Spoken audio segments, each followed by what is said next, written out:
Good evening, everyone. It's Necro Thursday, and you're listening to the Necromaniacs Horror Podcast. And I've got Mike Scandato here. How's it going, Mike? I am good. Thank you so much, Mike. It is very good to be back on the podcast after a couple weeks off.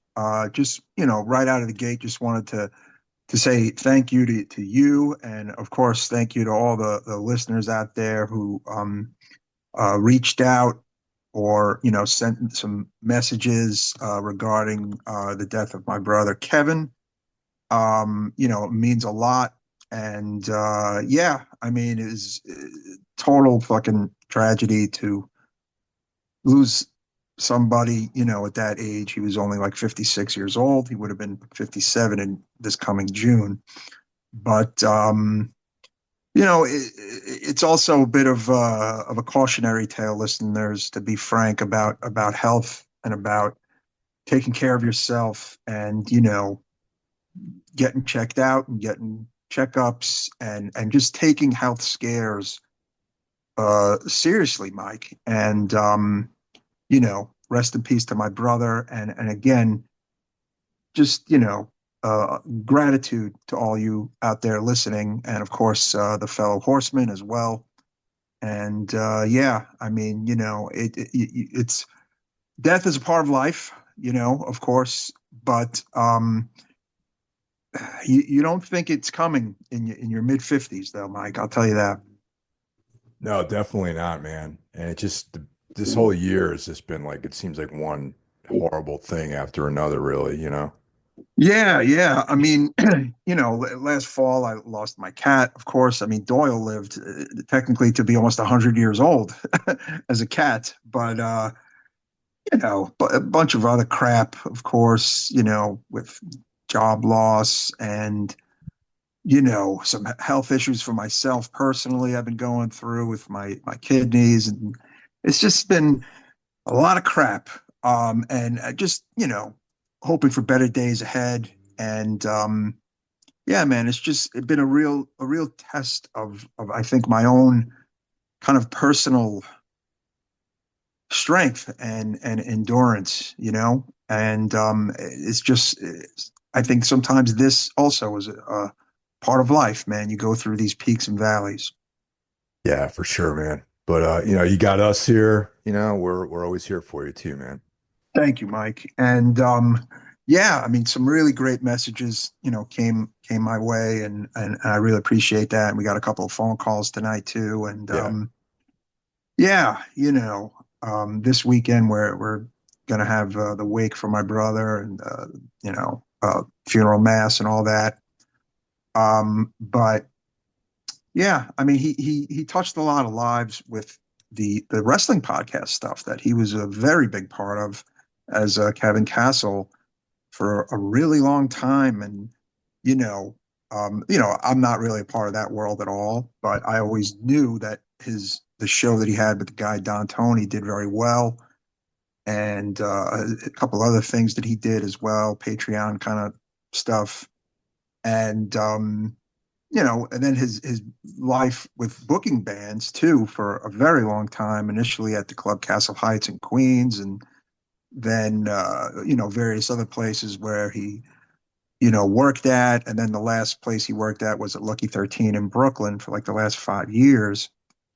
So he touched all sorts of genres in metal and rock over the years too. So it was nice to see the outpouring, and all the people remembering him over the years, and favors he did for bands and this and that. So yeah, I mean, look, people want to be remembered when they're gone, and at the very least, my brother is definitely remembered. Absolutely, man. And Castle Heights had some like pretty legendary shows out there for a while too. Yeah, yeah. It's funny. My band Inhuman back in 2002 played there with Mastodon, mega fame Mastodon when they were on Relapse.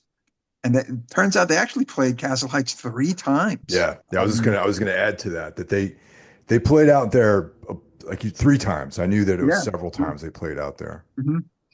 Yeah, and I think the very first was might have even been a weeknight, like like, and then they just kind of built and built, obviously, and bands like Cryptopsy played there, and Mortician, and all sorts of like metal and hardcore bands, Murphy's Law, um, but yeah, it was a cool bar, that had some shows and a lot of people have fond memories of the place, Jackson Heights, Queens. Ran from about the mid 90s to around 2002, I believe. I, 2003, something like that. Yeah. I used to live walking distance from there. Oh, wow, You really? know, I lived in Queens very, very briefly Mm. for a few months actually. And then, yeah, and then I moved into Brooklyn. But yeah, I lived walk. I used to go in there a lot, and my old band played, Anodyne played there a handful of times too. So So funny, man. Yeah, yeah, yeah. But you know, like I said, I look, if I croak next week, and knock on wood, that's not going to happen. I would just want people to fucking remember me too, that's the best you can do. But yeah, I mean, look, it makes you think of your own mortality, I mean, I'm 51. I'm in decent health, but I don't know. It's just sometimes life just has other plans. But for him, he was a big guy. He had diabetes, he had high blood pressure, he had a heart episode in February that to me was the precursor to this, unfortunately. And he definitely could have been taking better care of himself. Um, but look, people live their lives on their own terms, Mike, and it's just the sad fact of things. You can't make someone change their behavior or change their lifestyle. You can, try to encourage them and try to get them to do certain things, but ultimately people make their own choices. Um, but it just, it sucks because 56 is super young, especially in this modern era of, people in their 50s, some of them looking like they're in their damn mid late 30s, So um it's just a hard time for my family and of course all his many friends and people who cared about him. And yeah, hopefully better days ahead for all. yeah, man. But like I said, you got us to lean on anytime you need it. We're always going to be here for you, man. Thank you so much. Yeah. So before we kick things off, let's run down our brothers, our Hmm. brother horsemen here. That's right. So starting things off every other Monday, we've got Brandon Legion's Horror Wolf 666. And on Tuesday, we have the greatest metal podcast in the land, Into the Necrosphere, with our fearless leader, Jackie Smith, at the helm for all of your extreme metal needs. I'm a little bit behind on my Necro listening, but I'm sure I will catch up. I always do with Into the Necrosphere. So my favorite part, of course, are the news rants, Mr. Hill. It recently had Paul Ledney from Pro Fanatica on, which is a good one. Yes. Ledney's a Anytime, wild guy. anytime Paul is on anything, it's usually mandatory listening slash viewing. So yeah, Yeah. we'll be checking that out. All right. Wednesday is day one of Double Shots. We've got Everything Went Black, which is my sort of flagship podcast. And then Mhm. we also have Iblis Manifestations, brought to you by Cheyenne of the great band Trivax. That's right. On Thursday, kids, why it's the Necromaniacs podcast, which you hopefully listen to every week of your life, bringing you the best in horror films. On Friday, we have my brother John Draper, along with his co-hosts B. Show Brian and Shaheen, with the excellent podcast Spitball Media for all of your entertainment needs, films, the streamers, television, etc. Cool, unique, funny podcast, Spitball Media. Be sure to check it out on Saturday while you have a day off from the horsemen of the podcasting apocalypse. Go out and enjoy the spring weather. But on Sunday, Mike, what do they got? The sinister minister, Carl Hikara, comes back with Soul Knocks. He puts episodes up twice a week on Thursdays and Sundays. And if you're into darkness, the macabre, the occult, all that sort of stuff, then that's for you. And Carl and I are doing our Darkness Weaves collaboration, which we're covering the work of Carl Edward Wagner. And right now we're onto the Kane novels. So catch up on that stuff. Very cool. And there you have it. Uh, your whole week of podcast fun, the horsemen of the podcasting apocalypse. Be sure to subscribe to each and every one of these excellent shows. Now, before we get to the calls, I think everyone was waiting for our commentary on the White Lotus finale. Did you get a chance to watch the Yes. final episode? Uh-huh. Yeah, I enjoyed it. I actually may watch it again. Um, just because. All right. I think ultimately it left a lot of kind of questions unanswered and a lot of plot holes unfilled. I overall, again, enjoyed the episode, but I think, I don't know, there's a few things that there were some big kind of head scratchers and big like, huh moments. Um, one of which was ultimately the story of the three friends, right? The three ladies. Yeah. Great actresses, some fun moments here and there. But if you removed their storyline from this season, Mike Hill, it would have made zero difference. It I didn't was have gonna any, it had no consequence, I felt like, I was gonna for bring the that same finale. thing up actually, man, because I felt like that was all right. Yeah, I agree with you completely. Why don't you go ahead Hmm. with your Yeah. breakdown of this whole thing? Again, it's not a knock at the acting or female, any blah, blah, blah, nothing like that. It's more a knock at the show's like ball dropping of kind of including them a bit more in the interweaving of the season. I really feel like if they weren't there, it just like it just made no difference. Like the big thing in the end was the woman's speech about how you know, she may not be rich and she may not blah, blah, blah, and might not have religion and blah, blah, blah, but I'm happy to be at the table or whatever she said or something like that. And I'm just like, well, what the fuck is that? Like, I don't Yeah. know. Like, I just was like, oh, that's all fine and nice. But like, you have other people dying and different kind of revelations about the guy's dad, like all these kind of way bigger pieces. And then you have this kind of like live, laugh, love side story. No, like you know what I mean? Yeah. No, Hmm. I definitely have some thoughts on that. Um, okay, so that's one downside. The other head scratcher was how the youngest son, what's his name? Oh, Uh, not I forgot his name actually. not the Yeah, not the not Saxon. not the douche, not Saxon. Hold on, I'm gonna pull it up. Yeah, Let's see. The hell is his name? Lachlan. Lachlan. Yeah, Lachlan yeah. Ratliff. Okay. I'm sorry, he should have died. Okay. Yep. There's no reason to have him survive a moment like that. Which again, first of all, why would he drink out of that when the father moments earlier told everyone that it was like spoiled? Like, you know what I'm saying? Like it was fucked up and spoiled and made everyone spit out their drink, which by the way was another moment of like, no, wait a minute. So no one's gonna die here? Like that, I felt like we were robbed of a major point, like a major like issue. So then I was like, oh, okay, well, gee, that's kind of awkward that people literally ingested this and no one died.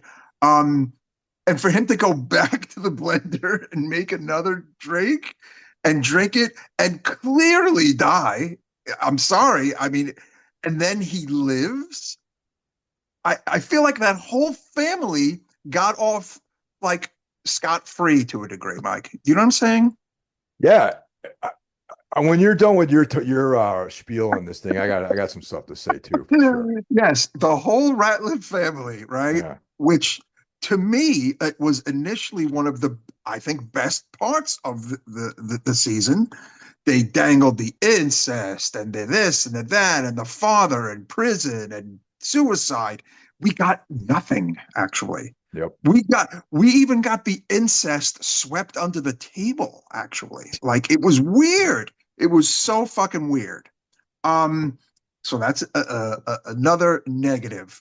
Um, the Walter Goggins story, to have him and her die, and like nobody else was kind of annoying. Like Yeah. I was like, shit, those are like the two coolest people, and they both die. Like I don't know, I was a little annoyed by that. So those are like my beefs with the show. Um, I was, as you guys all know, largely disappointed with most of the season Yes, as it was happening. as Yes. it was happening. The last season finale Mhm. saved it from being utter shite, in my opinion. Okay. I was Hmm. really down in this season. You know what I mean? Hmm. That doesn't mean that I liked the last episode, though, just to let you guys know this. It was a save that made me interested in watching season four, because hopefully there's more beef coming our way in season four, more and more Yeah. beef, you know. Hmm. You still have no idea about what's going on with Greg Gary, right? Hmm. He just sort of like Yes. it was like the whole season was like a pass through for him.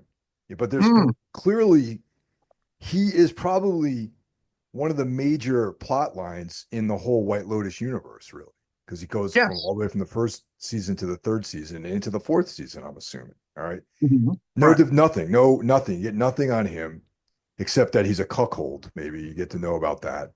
Right. Um, the Walton Goggins, that storyline was great. I thought it was almost like a Cormac McCarthy like storyline, with his father and like, he kills his father, then he gets shot down. It's almost like like Blood Meridian or something like that. You know what I Yeah. mean? Yeah. Uh-huh. And so I really enjoyed that. And I just enjoy Walton Goggins, like straight up. He's great. I agree with you about the three white women that Hmm. in Thailand, completely useless Mm. plot that impacted nothing. There was moments where it could have crossed over into the main story, but it didn't. Yes. There's that one of the many plot holes, that scene at the breakfast where one of them is like, I know that. I know you. I've met you before. And like, she's like, no, like, I don't know who the fuck you are, blah, blah, blah. I don't, you know what I'm saying? Yeah. I was like, oh, wow. Like, is she like really like super Miss Druggy or what? Like, you know what I'm saying? Like, it was interesting. That was an interesting, intriguing moment that was just left to flap in the breeze, so to speak. And Yes. that's always been the strength of that show. It's how everything just sort of intertwines. You know what I mean? There's always Mhm. these connective tissue between all the elements of the story, which was completely missing. I think they missed a lot of good opportunities like that in season three. And Mm. of course, the family. You don't even really ever find out what happens, what the father did. It's just like, I mean, whether or not you need to know that or not, but it's like that they're going back to a shitstorm. That's all you need. That's all you. Yes. Like, he's gonna probably go to jail, but like, I don't know. Like, I thought to me to have someone in that family die would have been so like consequential. Like, you know what I'm saying? Like they were Yeah. like a weird dark family, and the daughter was like the only kind of like saving grace of the family to a degree. Um, but like the incest thing, basically the older brother's like, don't tell anybody. Okay, I won't ever tell anybody. Okay, bye. And that's But like, what? Like that's it? Like yeah. that's it? And Like, the daughter was a mm, total sellout too. She ended yeah, up, she was I'm not though. going to be able to live Yes. like this for a year. And then the Mm. they kind of downplayed just the sexual predatory nature of the young son, and who's probably Hmm. Eventually, now that he lived, will end up being some kind of sexual sex offender at some point in his life. It's like it turns out.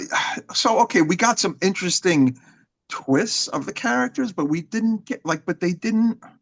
I don't know. They like I read in an article somewhere that the family just kind of got away with everything, so to speak. Like it just was There's like no nobody. consequences. Right, Well, there was right, no right. consequences except for the ultimate consequence, which is waiting for them when they get back home.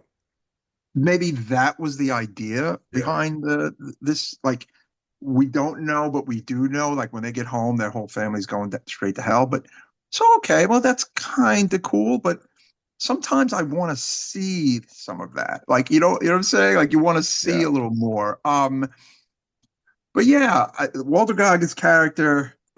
uh, Did you kind of figure out that the guy was his dad? I mean, I didn't really know. Maybe it took a real minute to figure that out. But I was starting to suspect that because when he mentioned the mother's name in the previous season, and yes.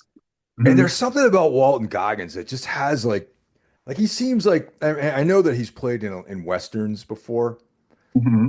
but he has just like that old timey like vibe, like he would be in like a Sam Peckinpah movie or something like that, you know. And Yeah, that yeah, yeah. storyline is very much like like some sort of like bring me the head of Alfredo Garcia style, Straw Dogs kind of vibe. You know what I'm trying to say? No, totally, totally. So yeah, again, it wasn't terrible, but it's the weakest of the three, Yeah, and I have a funny feeling uh season four, whether it's in New York or whether it's somewhere in Europe, might, give us what we wanted, maybe a little more, or who the fuck knows, right? I need answers, Um, bro. And yeah, season yeah, four needs to yeah. come across, definitely. But still a fun show. I maintain it. It's definitely become one of HBO's flagship shows of the last Yeah, decade. People really like it a lot. People talk about it a lot, and this season was a challenge. Like on the White Lotus Facebook group I belong to, a lot of people had a lot of beefs, and it was very funny to read every week. Um, but you know, not everything can be 100% perfect. anything else you've been checking out besides White Lotus? I am now in the middle of season three of Daredevil, inching closer and closer towards Born Again, which I heard was just so fucking great. And it ended great. And now last night I started watching season two of Andor, from the Star Wars universe. I loved season one of Andor, so of course I jumped right in last night. They put the first three episodes up on Disney Plus. I finished episode one and I was falling asleep watching episode two. Andor can kind of best be described as a adult Star Wars series, and no, I don't mean porn. I mean more dramatic and no, nothing for the kiddos. Just kind of more serious and darker in tone. And honestly, I really enjoy it. Yeah, I'm not on the Star Wars bandwagon, honestly. Mhm. I kind of fell off. Maybe I heard this is really good, so I'll check it out maybe at some point. Yeah, like, and it takes place a few years before episode four, A New Hope, which is Okay. a cool timeline. Um, that's the cool thing about a lot of these ancillary Disney Plus Star Wars things. It's either they take place where you kind of want them to take place, Right. whether it's after episode four, after Empire, after Jedi, before Empire. Like, you know what I'm saying? Like it's where you want them to be, because I really hated seven, eight, and nine. So I Yeah. don't care about that time period and that whole thing at all. So I like that these things take place where in the time period that I know and love, so to speak. So yeah. Right on. Mhm. I've been checking out Righteous Gemstones, which Yes, me yeah, too. it's Yes. great. Hmm. The new Black Mirror is up, so I've watched the first two episodes of that. Hmm. Really good. Better this prior season I wasn't in love with, but this one I think is a lot better. I came across a very, very good film. that Rennie recommended called New Religion, which is Mm, a Japanese film. It's very much if you're into Kiyoshi Kurosawa, and he did Cure and Pulse. This is hmm. something that you would completely be into if that's your bag. It's Okay. slow, very atmospheric, not a lot of action, but just like uncannily weird, and yeah, it's really good. Small, not a lot, not a big cast, really, really cool. It looks really cool. At times it looks like almost like Mandy, there's like some of the camera work, this like weird camera lighting and stuff like that. Really cool. Okay. That's a recommendation if you're into Japanese stuff like that. And then I watched the first two episodes of The Last of Us. I don't know if you caught that. Yes, I did. We could talk a little bit about that. Um, I mean, I don't know if we want to spoil that huge revelation there. Maybe Yeah. we shouldn't, but I will say that my God, that man was a very big reason people were watching the show. So Yeah. It's kind of a gamble. I'm straight up concerned for the viewership of the show from here on out. Like I agree, seriously, man. And I got to like be honest, I don't like it as much as season one so far. I'm with you there. Uh, what I liked a lot about season one, and they didn't give us a lot of it, was the early days of this thing and how Yeah. it unfolded and why it unfolded. We got a little bit of that, and I really enjoy that. Um, this one, Last of Us really has thus far given you very little, if any, of that. Yeah. And it just honestly, it took me a minute to really catch up to what the fuck was even going on between episode one and like episode one. Um, because it is a jump forward, and I had to keep that in mind. And they established so much and they threw like 70 characters at you that you Yeah. don't know who they are. And I have to realize that a lot of the people watching played the video game, but Jesus Christ, I would say half the audience has not played the video game. Would you agree? Like, I mean, Yeah. I mean, definitely. I'm not a gamer, so I never played that. I mean, I'm me aware of neither. it. And people in the gaming world are like, well, if you played the game, you knew that big shock was coming. And Yeah. I'm like, no, but like this show is not even this show is for the people who haven't played the game, in my opinion. It's a Yeah. new show, it's a new world, and it's but I don't know, man. That's a big deal what took place. It's a very big deal. The man was a tremendous reason for people to tune in. He's a big star. People like the guy. He does good shit. And it's like, what is this show going to be like now? I mean, hell, I'll be there next week and the week after. Yeah. No, I mean, But if it yeah. falls the fuck off, kind of like uh, a, a Rickless Walking Dead, Mike Hill, That's a which is very literally good. when I stopped watching the show and never Yeah. went back. Yeah. So there you go. Yeah. That's a Mm. good point. And I got to be honest with you, this is very similar in a lot of ways to Walking Dead. The Mhm. best seasons were the early ones. And Mhm. when it became where the world sort of modified to fit the undead is when the show became less interesting to me. And honestly, okay, if they knew this was coming and blah blah blah, shouldn't this have been of like the finale of season two, not the second episode of season two? Yeah. Like that's a big kind of like fuck you to the viewers. Like, but I don't know. I mean, look, maybe it's great. Maybe it's going to be great. Maybe it's going to be awesome. Maybe, Yeah. but Yeah, we'll see. hmm, I'm still we'll going to see. check in on it. I'm still going to definitely check it out. You know, Yeah, yeah. I'm bummed that this is the last season of Gemstones. well, I am, but I'm also really looking forward to the next, Danny McBride thing, man. I That's the mean, thing. Those guys never overstay the welcome of their product, which is kind of cool. absolutely. Like everything ends kind of when it should, like or could. Like Vice Principals at Eastbound and Down were both excellent, and they were just enough. And I guess ultimately Gemstones will also, by the end of season four, it'll be like, okay, it's a good time to go. Yeah. But I love that they always come up with funny as hell shows, these guys, you know? Yeah, it's pretty brilliant, man. And I'm just a fan. So whatever's next, I think is going to be great. Yep. There's one last thing I want to talk about. I was hoping to be able to watch this before it showed up, but the DVD just showed up like just an hour ago. So obviously I didn't get a chance to watch it. I found out about this film on one of the random YouTube channels that I Mhm. watch. It's an Italian movie called sorry, The House with the Laughing Windows. Have you heard Oh that? my, hell yeah. I've You've seen seen it? this movie. Yeah. Oh yeah. All right. Okay.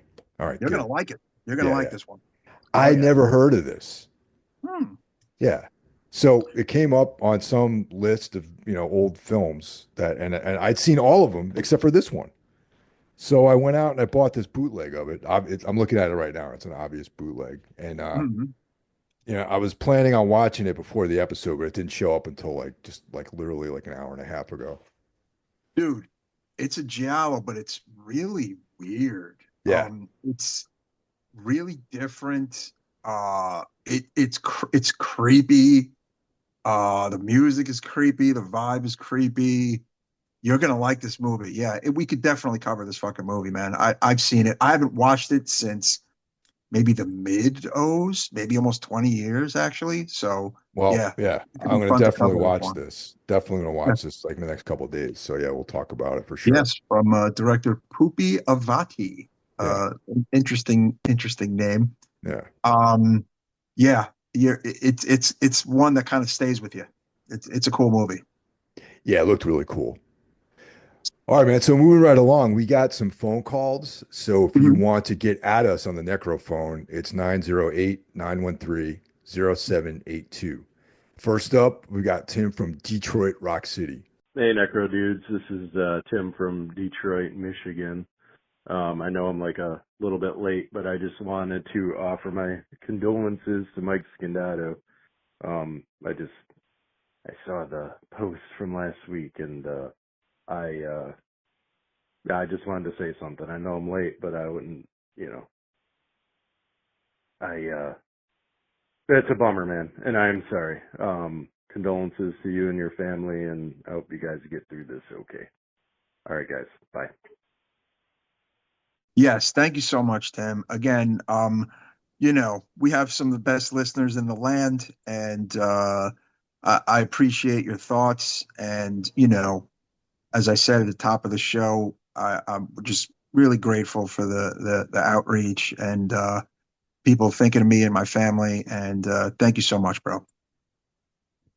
Thanks a lot, Tim, for calling in.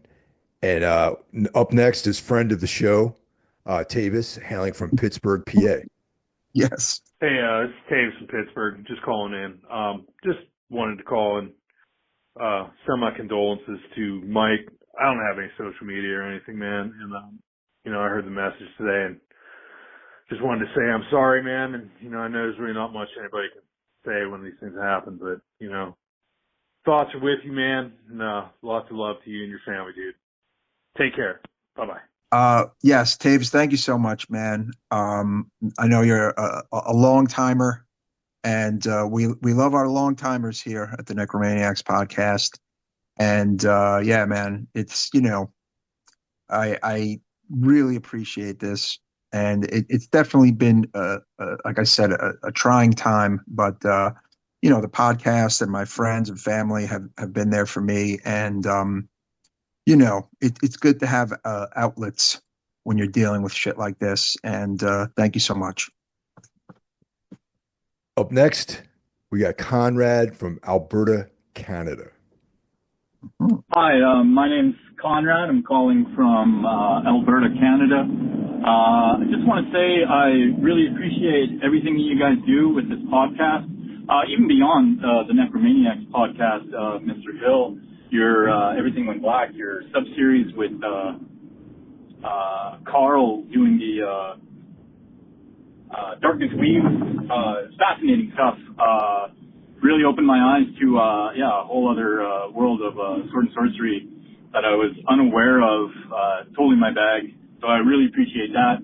And big fans of Mr. Taji which is music, ISIS and Palms and stuff. I'm a little more familiar with Mike's work than I am with, I guess. Oh, sorry. Yeah, got another call there. Anyways, just want to say I really appreciate your series. I was curious too. Maybe I'm just been going through your backlog here of episodes, and I don't know, maybe you guys have covered it, or I just want to know what your opinions are towards the movie Jacob's Ladder. I guess that would be more of it's horror, but I guess it'd be more of a horror adjacent. Again, thanks for everything that you guys do. Take care. Have fun. Peace. Thanks for calling in, Conrad. Yeah, dude, Carl Edward Wagner is the man. Criminally unsung in some ways, but we're hoping to change that. And I'm glad that you're enjoying the stuff that Carl and I have been doing.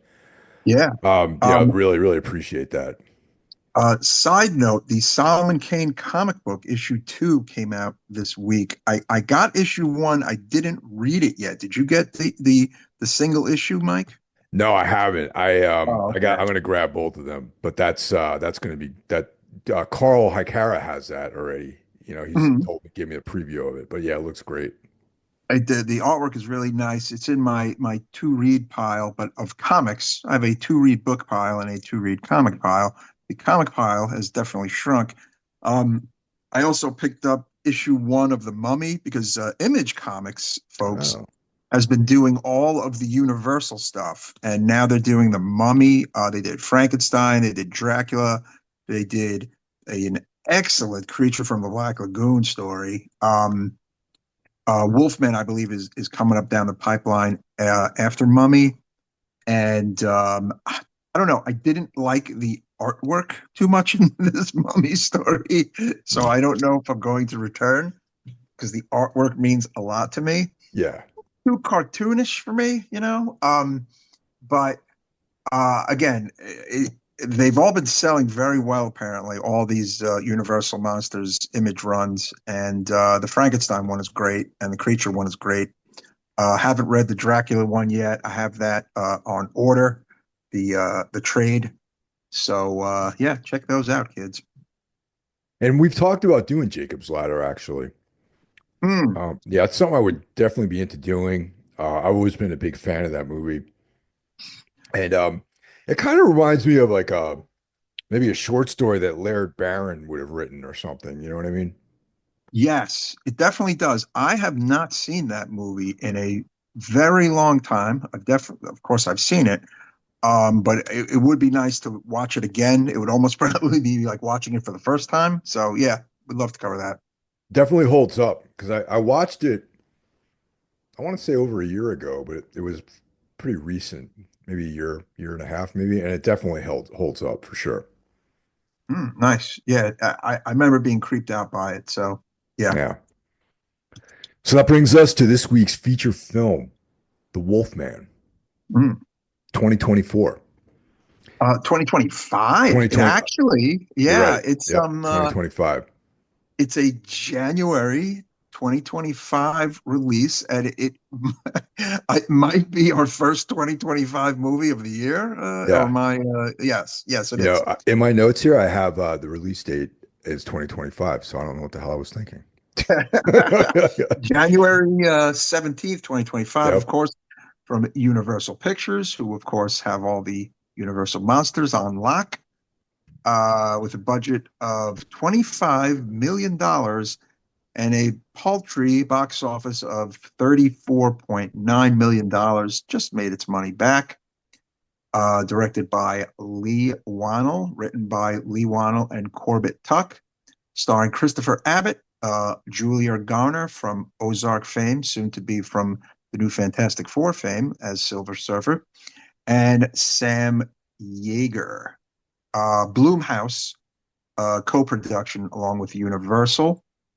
What's our take on Blumhouse here at Necromaniacs Podcast, Mike? I would say uneven at best. Uneven, yes. Yeah, I think me, you, and Jeff would probably all say. Yeah. Uneven, ups and downs, right? Maybe more downs than ups, would you say? Yeah, a couple they've had a couple of hits with me, but mostly fallen flat, I would say. But I don't discount like I feel like every third or fourth of their one of their films is good. You know what I mean? It's like there's a lot Hmm. of like throwaway stuff, I think, in their catalog. Yeah, I mean, honestly, the kickoff with Paranormal Activity was Hmm. I like those first couple of Yeah, movies. they were Those are cool great. movies. Yeah, Yeah, yeah. scared the And hell out of the me. original Insidious and Yep. Sinister, that not bad at all, actually. Yeah. Black Phone I enjoyed, Invisible Man. But then it has, your Happy Death Days and your, what else? There's some kind of iffier stuff, the Five Nights at Freddy's and that kind of stuff. The Purge franchise, which I'm just really not a big fan of. Like, I don't know, not that into it. Um, so yeah, ups and downs, right? Yeah, it's whenever I see that Blumhouse did something, it piques my interest as like possible something to watch. Hmm. But I don't Yeah. it doesn't raise my hopes though. You know what I'm trying to say? No, I hear you. I mean, so this Wolfman had a bit of a gestation period, as they say. I mean, going way back, it was supposed to go down back in the teens, back when they launched The Mummy in 2017, which did not do well when there was all that hubbub of the dark universe from Universal, where they were going to resurrect all the Universal monsters, which was a wonderful idea on paper. But since The Mummy didn't really do that good in 2017, they didn't go back to the well until 2020 with Invisible Man, which did actually very well. But we don't see any more activity until 2025 with this Wolfman movie because at some point this movie was going to have Ryan Gosling in it. Mike, did you know that? I did. And in my research, uncovered that as well. Yeah, with a different director as well, with not Leigh Whannell at the helm, with filmmaker Derek Cianfrance, who was going to be the one directing it. He directed The Place Beyond the Pines, which is a really cool movie. Yeah. Yeah. And the HBO miniseries, I Know This Much Is True, kind of a not a huge horror background from this dude. The 2010 film Blue Valentine, which I've heard really good things about. I've never actually saw that movie, like Yeah. Well, romantic kind of drama. both of that film, Blue Valentine and A Place Beyond the Pines are excellent movies. Okay, yeah, They I both like Pines, so yeah, I'm going to check out Blue Valentine. they both feature Ryan Gosling. Really doing a great job. Yeah, I mean, I'm a Ryan Gosling fan. Like I Me like his too. work. I Oh think he's yeah, great. big Um, time. I think he would have did a better job than Leigh Whannell in this outing here, honestly, because Mm. especially with the take of that this film was going for, as like maybe less. It's his background, like his approach as a director of drama, I think would have worked really well doing a Wolfman movie. I agree, and perhaps again with that director and with Ryan Gosling, it might have been a completely different movie. Yeah. Alas, that was not meant to be. They both pieced out the project sometime in 2023. And along comes Leigh Whannell as the director. And of course, along comes a different actor, Christopher Abbott, as the star. And principal photography begins shooting at the beginning of 2024, not really all that long ago. And the movie comes out January 17th, 2025. Um, oh, it clocks in at 103 minutes. We like to say how long the films are here on the podcast. Oh Hey, boy, I don't know, man. The movie starts out pretty strong, yeah. actually. I enjoyed the beginning of this movie.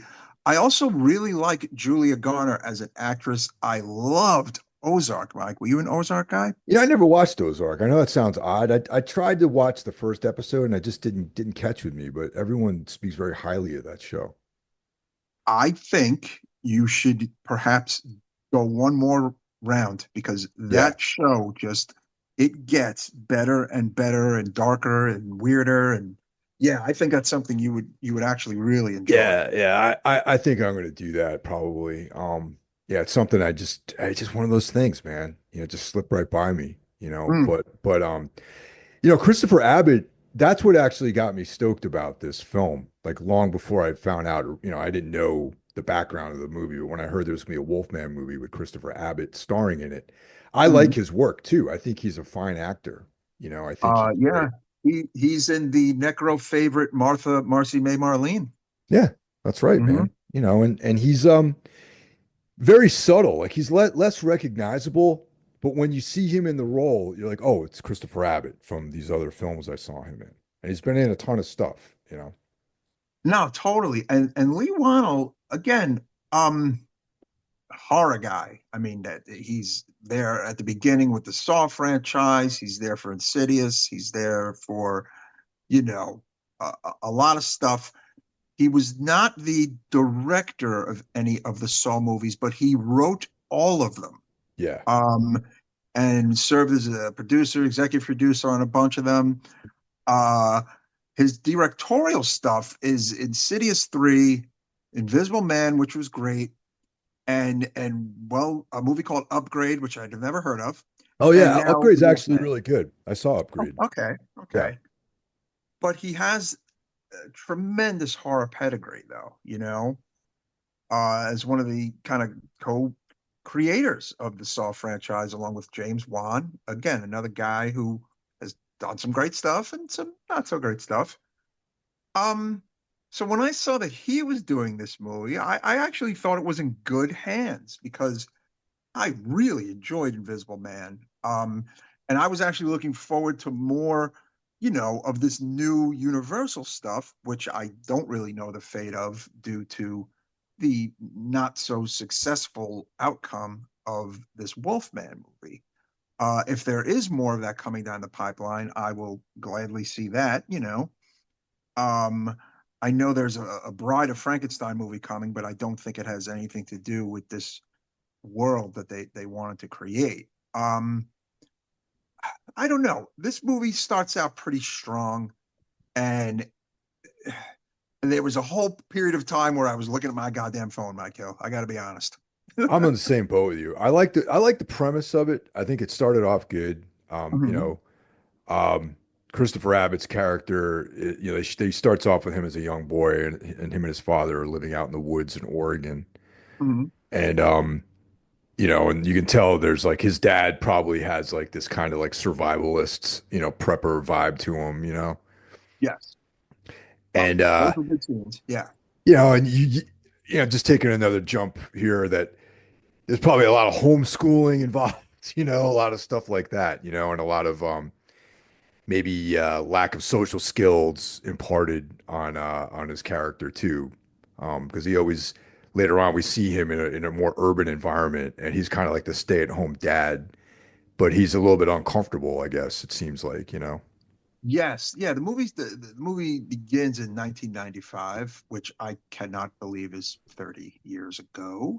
Um, in my head, 1995 is 20 years ago.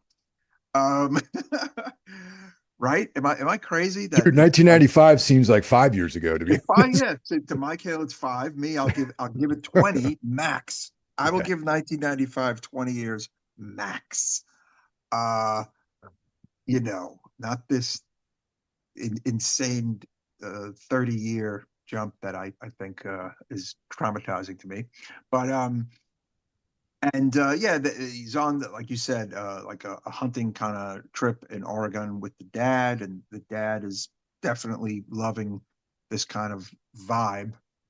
Um, but the dad basically, there's like this humanoid creature in the forest, uh, and the dad's friend, Dan Keel, uh, kind of informs them about it. It's funny. Like I actually forgot about that the friend aspect of this Yeah. movie as the Yeah. movie was going along, right? Like I thought it was just him and the dad, and then something happens to the dad, and then we jump ahead, and I forget. Oh no, there was actually a whole other person involved with a son, right? Right. Yeah, so they spot this thing, but they're like, now this is important. There's like this hunting blind that they use, which is like, I mean, I'm not a hunter, but I've read quite a bit of about these things, and It's like a elevated structure that, you wait up there for whatever you're hunting and you shoot it, basically. Hmm. So, that's what a hunting blind is. So yeah, they spot this thing living out in the woods, which right away I'm down. It's cool. Like Yeah. I'm into that kind of thing. Like some unknown creature, the woods, like the deep woods. I'm hooked at this point. This is great. So I'm happy about this at this stage of the movie. Did you catch that in the jump? We, there's a daughter, and the daughter's name is Ginger.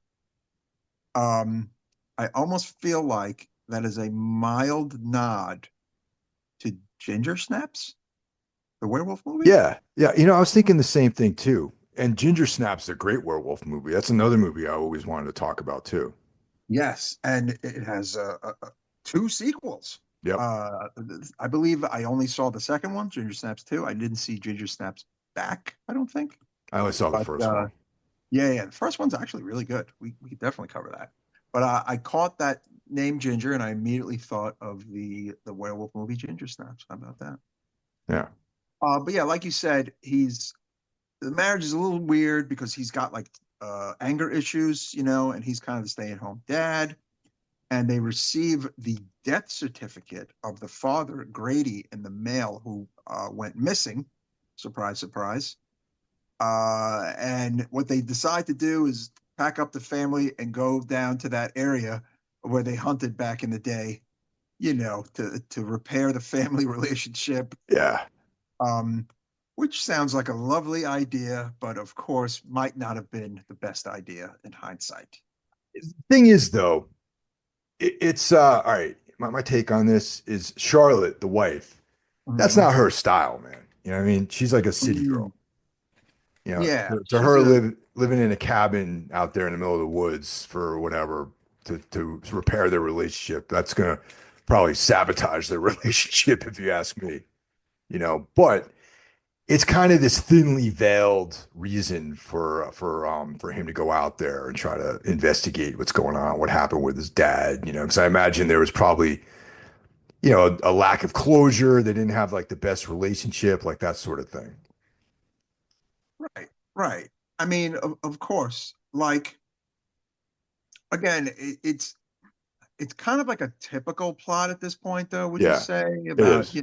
going back to the old family house, and uh, you kind of almost know what's going to happen already, actually, which I think was some of the things that people complained about this movie's predictability factor, you know? There's literally no tension in this movie at all.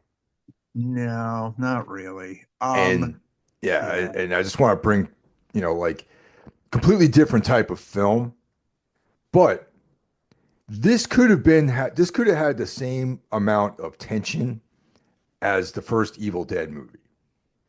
Yeah. You know what I mean? I mean, they're apples and oranges, like as far as like what they're about. However, they're not that much different if you think about it. Mm. There's like transformations into some kind of other type of creature. You're isolated. You're living in it, but it just didn't go there the way Evil Dead did. And I was thinking about this as I was watching the movie too. But it also doesn't. It's also not American Werewolf in London either, where Yeah, it's has this really kind of layered story, and it focuses on like there's that victim focus. There's a bunch of shit going on in American Werewolf in London that obviously isn't going on here. But um, so they're making their way to the cabin, and they catch up with the childhood friend Blake, and I'm sorry, not the guy's name is Derek, I think. The guy, Derek. I'm yeah, sorry, Blake is yeah. the dad. Sorry, yeah. And surprise, surprise, a creature drives the car off the road. We don't really see this creature, but right, like they don't really show it just yet. The wolf creature. Uh, the creature manages to scratch Blake's arm, and of course, it kills Derek.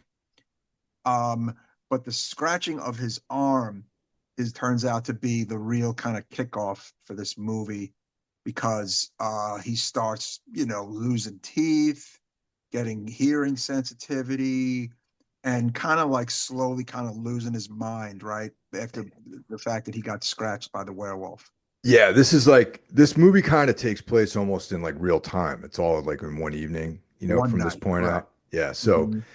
so he gets scratched. They hole up in the cabin, and he slowly starts to like transform into this different type of creature, like Mike was saying. And now, when I first read the one-liner about this film, like the little paragraph synopsis of it, and people were comparing it to The Fly and like David Cronenberg, I was like, oh, this is a great Mm. fresh take on werewolves because it's not the werewolf in this is not like a by the light of the moon, full moon type of werewolf, Mm. where you turn back into a man and then on the full moon you turn. It's like you're a different type of creature completely. Like you're full on this other thing.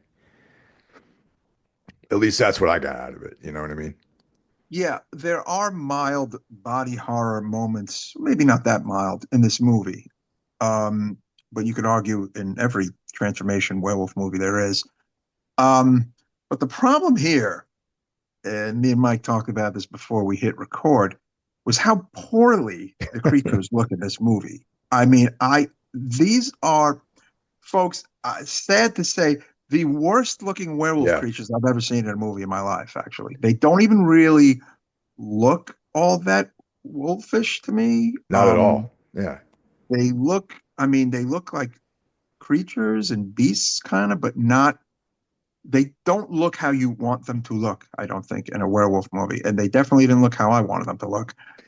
And it it looked almost unfinished, their yeah. final form. The final It's form of the werewolves look unfinished in this movie. It's weird. this might be a little insensitive to say this, but they look like survivors of like burn victims or something almost. You know what I mean? Yeah, Like with the they teeth, but they had the yeah, teeth though. Yeah, the teeth but were there, but they're patchy hair and just like it's like you said, it's like they ran out of money or something like that to like maybe yeah, they like this translucent face, like weird looking face. Like I'm, if you were to Google what they look like, you'll kind of see what I mean. yeah And it wasn't scary. Like it no. wasn't scary at all. On Uh, paper, this sounds like a great idea for a movie, though. That's the thing. It's like, okay, cool. We're going at more of an infection body horror thing, you know. mhm. Um, there's an existing werewolf out there too. Like in the beginning of the film, there's a guy that's there you Yeah. see in the woods, Mhm. and then so what's the story with that? You know what I mean? Like, is there where this infection come from? Like it's Yes. just Well, we don't know who that one is. Spoiler alert, kids. The werewolf attacking the family is dear old dad, we learn. And he ends up killing dear old dad while he's in his werewolf form, and the dad is in his of course wolf form. Um, During basically he kind of saves his own family's life from his father, so to yeah, speak, by killing his father. And he recognizes that it's the dad because of the tattoo on his arm, which they show in a camera close up. But it sadly does not solve the new existing wolf problem of Blake being a wolf man, right, Mike? yeah, and that's a brilliant element to the story, I think. It's just that it's not executed well. And Mhm. and what is cool is the slow transformation.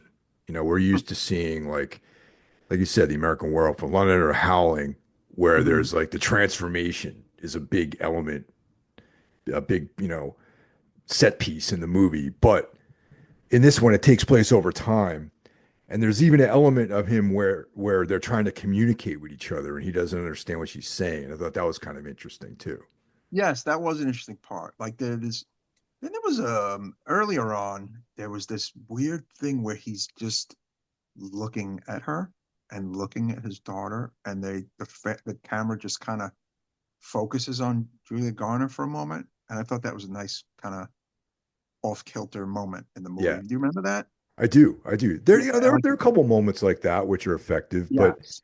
but by and large, like the really poor makeup effects and Mm. just the kind of poor plot development and lack of tension. It's like we're kind of like, Yeah, did yeah. this movie in really in the end. And I think we have two good actors in Christopher Abbott and Julia Garner who are ultimately kind of wasted here. No? I agree, man, and not only that, but you know, a werewolf is, that's a there's definitely a lot of that's well traversed ground, right? Hmm. And it's just a wasted opportunity to tell that story in a new light and make it interesting again. You know what I mean? And like the ideas were there for sure, they were, but there was just the execution of these ideas just did not come through really. Now, what's funny is I'm seeing on Wikipedia where Whannell compiled a list of werewolf designs, such Yeah. as the ones portrayed by Lon Chaney in the original Wolfman, David Naught in Werewolf in London, and even the Howling and Dog Soldiers before settling on one. Well, Jesus Christ, the one he settled on was absolutely nothing Yeah, like the nothing like one we any of looked at. those. Yeah. Again, I just was not into the look of this werewolf, man. I don't know. It just didn't do it for me. Uh, look, like I said, he's a guy. He's like Eli Roth. He knows his horror. Um, but I guess maybe he didn't want to copy anything. But to me, I'm just like a werewolf, wolfman. It's okay if it looks like another werewolf or wolfman, Michael. No, am I wrong there? Well, I mean, there's like a certain expectation that you're going to have if you're going to name the movie Werewolf, Or the wolfman, Wolfman right, rather, right, right? yeah, yeah. So it's like it's an expectation that it's going to look like a Wolfman. It's not, you know what I mean? Now, how you navigate that is up to you. Do you want to make it a full-on like wolf man, or a part man, part wolf, like it's kind of up to you how you're going to do it. But the decision making that he did for this, I thought was a failure, honestly. Yeah. There are moments in the transformation scene that are cool when, he Yeah. loses his fingernails, he loses all of his teeth, his natural teeth. But I don't know, like when they show that close up of like his face, it just looked very odd Yeah, I and agree. not werewolf enough, not wolfman enough. I don't know. Very strange. I mean, maybe he was taking a Cronenberg angle. I don't know, like, like in The Fly, maybe. I don't know. Hmm. But even then, like, I don't know. It didn't work. For me, at Yeah, least, it it didn't did work. not work. So, yeah, I guess we can, you know, drop the hammer on what takes place and let the listeners know that we're going to spoil the ending here. Yeah. Um, his wife Julie Garner and his child uh, Ginger um, are kind of being pursued by him, and they basically get him out into pretty much the area in that what was that thing called The hunting, stand, the hunting stand. right, like the hunting stand, and like the Yeah. daughter sees him, and she's like, he's in pain. I think he wants to die. Like he wants, she partakes like these little words of wisdom kind of at the end. And Julia Garner's character, Charlotte, has you know, the shotgun, and you could, again, you kind of see where this whole thing is going. And she ends up, you know, shooting him at the hunting blind just as the sun is rising. And he, hits the floor and he dies. And it's kind of sad, Yeah. because she just killed her husband and the father of her child and whatnot. But it was kind of that the only way out of this thing. And then the movie just kind of ends where the mother and child are just kind of walking in through the forest and the valley, and seeing it the way the husband would describe it as he was a kid with his dad, kind of like a full circle kind of ending. But I don't know, when it was over I was just like, oh, okay, it's over, like, I don't know, I Yeah. felt a little bad, but I just it was a movie has a very small cast. Not a lot happens for a good little chunk of the movie until kind of like the really like that the last half hour, so to speak. Um, I don't know. I almost feel like the movie was half baked, as they say, which sucks because, it's a Universal Blumhouse Wolfman movie. You kind of think you're going to get this really cool, solid movie. And you got a movie that just seemed like it could have been a TV movie back in the day. You know what I mean, Mike? Exactly. And it just really was a wasted opportunity. And I'm glad I didn't see this in the theater actually, because I was thinking about I had a whole night planned out to go out to the theater and watch it, and I'm glad I watched it at home. So Yeah. And some critics thought it was decent. Hollywood Reporter gave it a positive review. And NME magazine gave it 4 stars out of 5. yeah. Uh, Time Out called it an atmospheric and occasionally unsettling exploration of fatherhood and transformation that, despite Abbott's best efforts and effective body horror moments, lacked the emotional depth and scares needed to elevate it to the level of influences like The Fly. Like, yeah, like maybe it was going for that, but it didn't really succeed there. But it also just didn't succeed as a solid werewolf movie, Mike. No, not at all. And I think somewhere out there is like a good werewolf movie, a good modern take on it. I'm not saying when I say modern, I don't mean it's happening like, in the modern times, but like a modern, new, fresh imagining of it that might actually incorporate, ancient elements into it, but like something new, something interesting, to make it a cool story again, You're better off with the Benicio del Toro, Anthony Yeah, Hopkins film. Way better off, which we like here at the Necro exactly, Reimagining podcast. Yeah, that and a was lot cool. of people throw shade on that movie, but I think it's solid, honestly. Yeah, that's a way better film. You know, Associated Press said it was a sluggish, underwhelming reboot that squandered its classic monster premise with muddled themes, uninspired cares, and a lack of emotional or narrative depth. They gave it a 0 out of Ooh, 4 stars. ouch, 0. Damn, Yeah, from Associated Press. Wow. that's Um, harsh. I am not giving this a 0. I will give this, and I'm struggling here, folks. I'm giving it a 2.5 out of 5. You don't need to see this. I'm not actually giving Mm, it the 3 that I was going to give it. It's a 2.5 for me out of 5. wow. Hmm, I actually gave it a 3 out of 5 because, okay. yeah, I mean, I did not like this movie. Hmm, However, I think that I would recommend checking it out. Maybe someone can get something out of it, but hmm. it's not unwatchable. You know what I mean? No. Okay. It's definitely not unwatchable. Yeah. It's decent stay at home watch horror movie. Um, but if Julia Garner in Ozark was like a tour de force. In this movie, she was watching paint dry. Yeah. So, um, and she is cast as Silver Surfer in the new Fantastic Four, but not Norrin Rand, Hmm. apparently. Okay. She's like I'm not huge up on my Silver Surfer lore, Fantastic Four lore, but there is a female Silver Surfer, and she's playing that one. So yeah, I want to check that out. I mean, I'm a little sore on the comic movies, to be completely honest. Yeah, dude. But I'm kind of. It's gonna take a lot to go get me to watch another comic book movie, honestly, unless it's yeah, Batman. you're right. I do want to see the new Superman just because I do like Superman, and I'm hoping it's solid.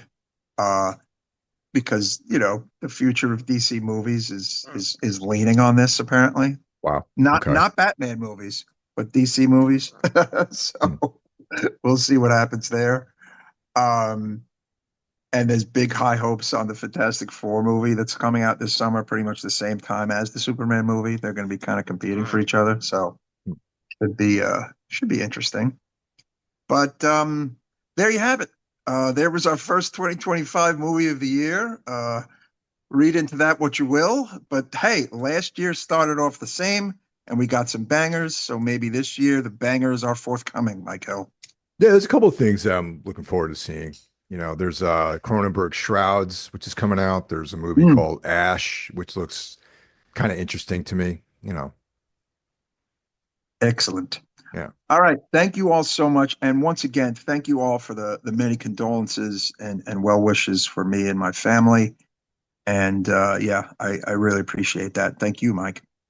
You got it. Take care, guys. We'll talk to you next week. Bye bye.